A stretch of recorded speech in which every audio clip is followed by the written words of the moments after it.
Greetings, this is Christopher Long, and welcome to Conversations, my Southern Fried safe space where I talk to some of the most fascinating people on today's pop culture scene.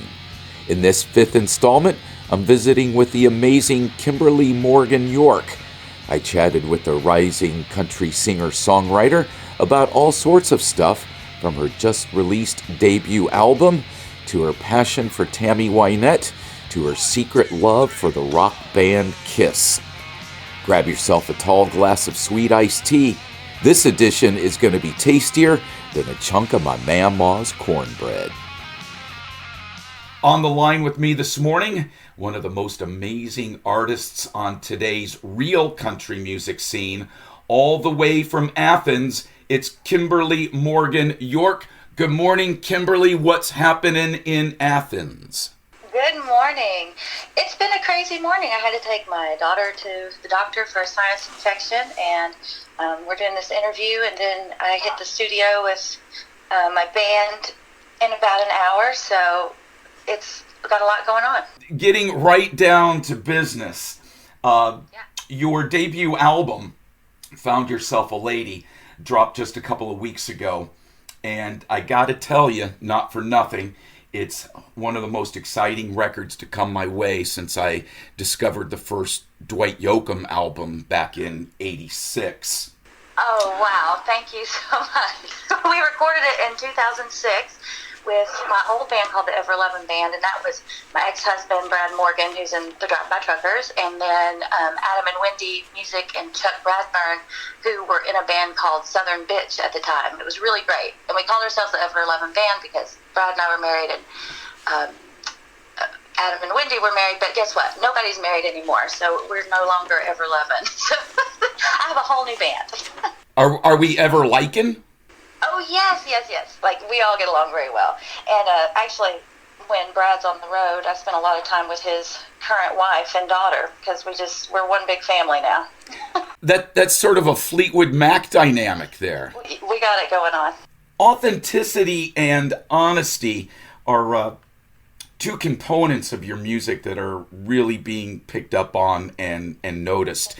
Are these autobiographies, or are they just a result of just really, really great, well-crafted songwriting? 90% of what I write is 100% from a moment of true inspiration from my life.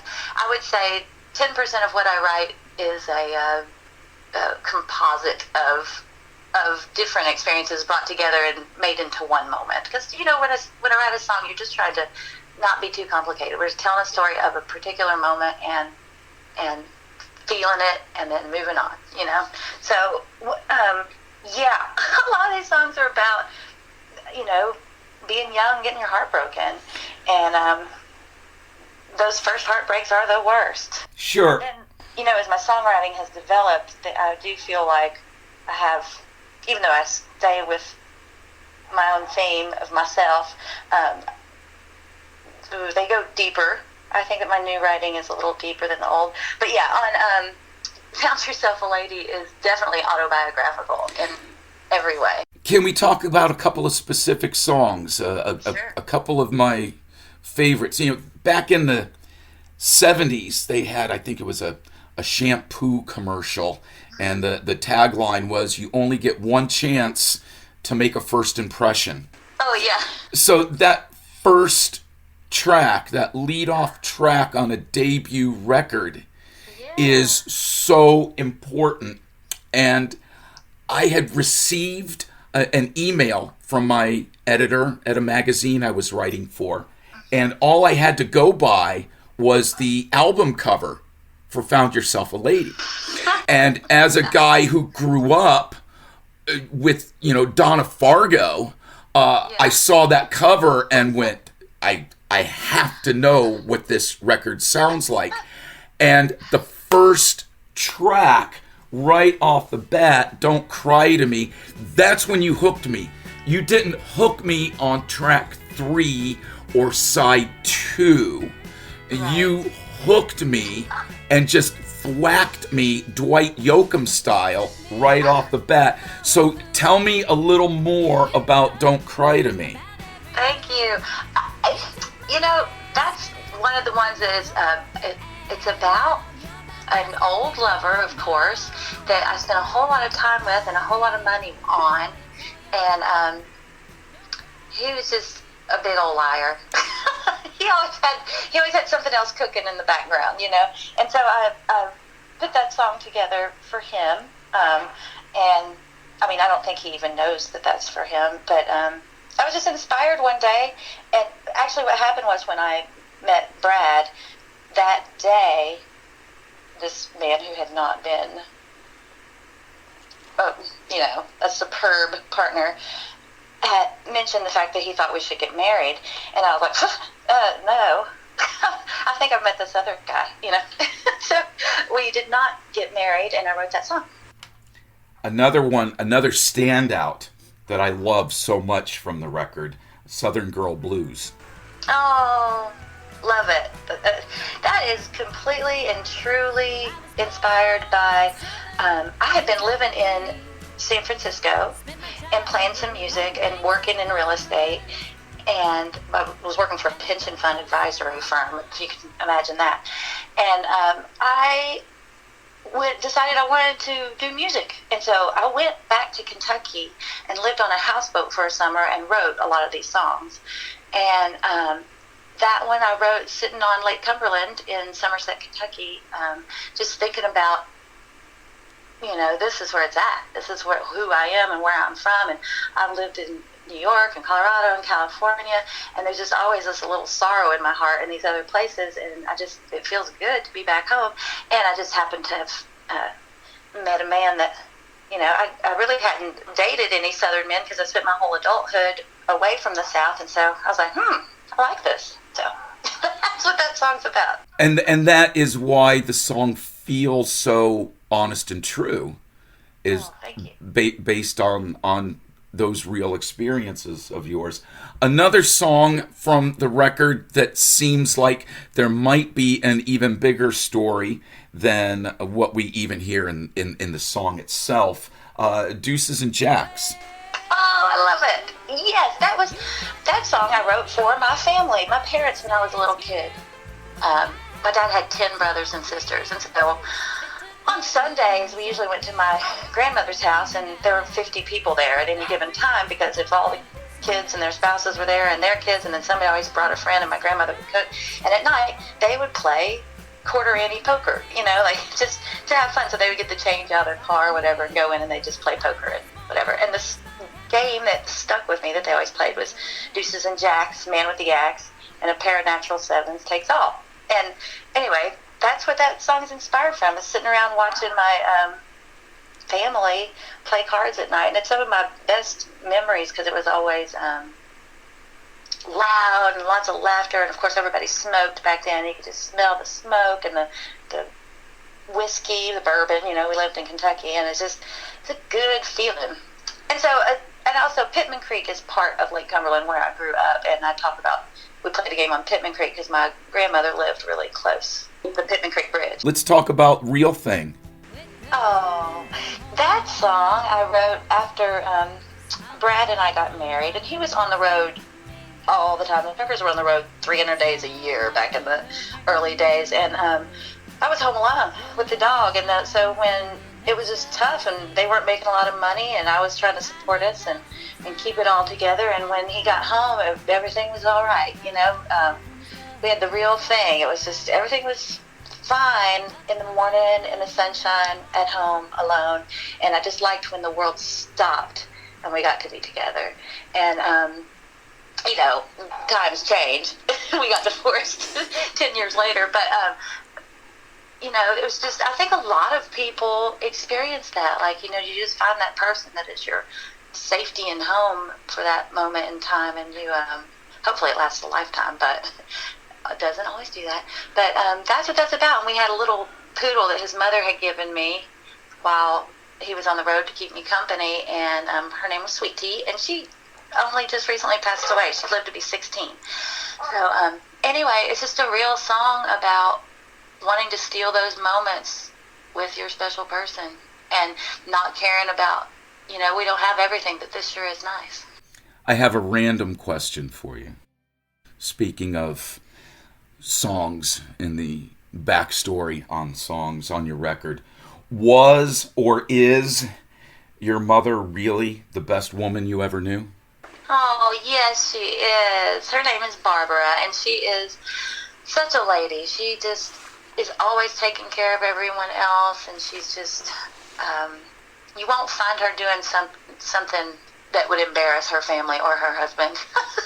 And we still have Mom. That's awesome. Still have Mom. Was there or is there an artist that you can point to that was perhaps the definitive source of inspiration that you heard, or a particular record you heard it and went, I've got to do music, that really just tapped into your creativity and made you want to start writing songs and doing music? Was there somebody like that, or a particular record? Well, I know everybody's saying it these days, but I'm not lying. I've always been a huge fan of Dolly Parton. And I will, and you know, when I guess we had the 8-track, I'm aging myself now, in the car when I was a baby, and I learned all the words to Touch Your Woman and Me and Little Andy and Coat of Many Colors and all of that just when I was tiny. And I would sing them in public. I would sing them for the family.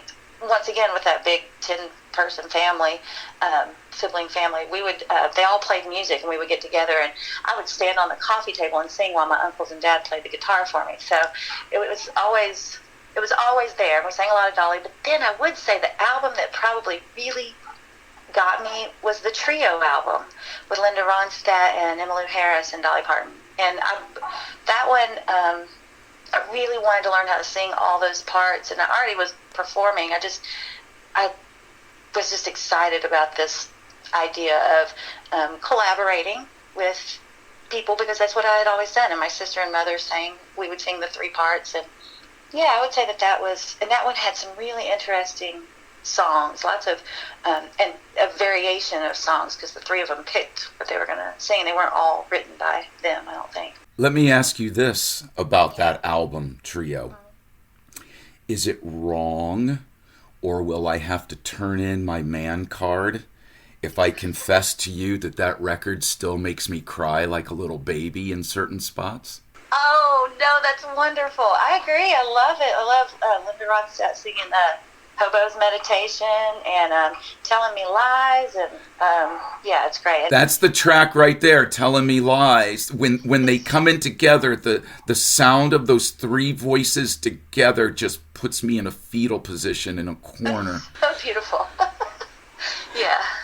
We have been talking about roots and Kentucky and down home authenticity and that sort of thing, but I have heard a rumor, and maybe you can confirm this, that you may actually be a closet Kiss fan and might actually have an interesting personal Kiss story. Yeah, that's funny. Well, yeah, I do love Kiss, but when I was 3 years old, I fell asleep in the car on the way to said grandmother's house, and my parents laid me down to sleep in my Uncle Kenny's room, and I had never been in there before. But I woke up, and he had his walls painted slick red, you know, as shiny as they could be, and covered in Kiss posters all around me. So I woke up in the middle of the bed, opened my eyes to this red room with Kiss posters everywhere, and of course I screamed and had a traumatic experience. Finally, I don't know why they didn't think about that, me waking up to seeing these painted faces in this red room. I thought I had woken up in hell for sure, And you were 3, so of course. I was terrified. I remember it. I remember that. It stuck with me, that vision. It's burned in my back of my eyeballs. But it didn't traumatize you completely. You grew up and at least became a casual Kiss fan. Yeah, I'm a casual Kiss fan for sure. Yeah, who isn't? I mean, that was fantastic rock, and I don't really think that the image they portrayed necessarily reflects the way the music sounds, it just really worked for them. Sure. It was a selling marketing point, but yeah. I know you got to bounce. You've got a lot going on today. Before you go, I have one last question for you. Yeah. Kimberly Morgan York, are you ready to play the Big Five? I am ready to play the Big Five. For those who have not heard our little show here before, Big Five is a fun segment where my guests are afforded the opportunity to reveal the deepest, darkest, most intimate glimpses into their souls. Are you still ready? I'm ready. Here we go. We got 5 questions for you. Number 5, Dollywood or Silver Dollar City? Oh, well, I've never been to Silver Dollar City, so I have to say Dollywood because I've been there quite a few times. I have the jacket to prove it. Dollywood. You grew up in Kentucky. I'm from over in the Ozarks, and Silver Dollar City was our Disney World. Let's go to the movies. Number 4, Smokey and the Bandit or Coal Miner's Daughter?